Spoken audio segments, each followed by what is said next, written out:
You and I are like one person.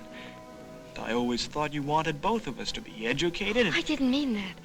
Of course I want you to go to the university. Of course. It would make me sad if you didn't, and ashamed.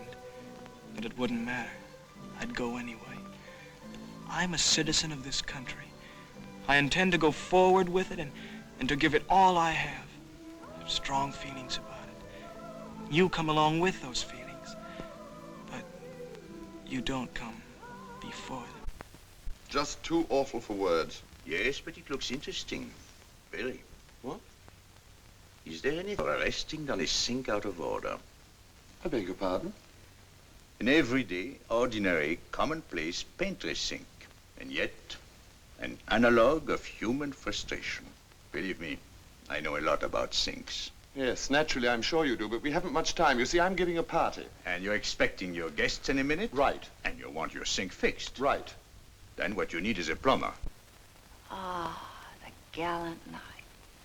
Quiet, soft music. My friend's being considerate. He wants to take me home.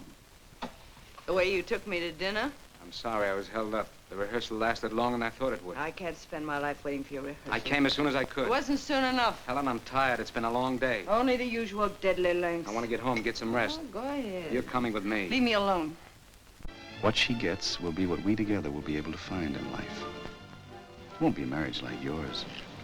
Your life will be ready-made for you. My wife will marry a pauper. You're going to marry a king. Now you're being fantastical. Josephus is just a businessman. He's not a king. Yes, he is. His subjects are all four-footed, but they do him homage. Is that another insult in disguise? No, it's the truth. Only today he bought out Foreman's packing plant and became the pork king. King of the pigs.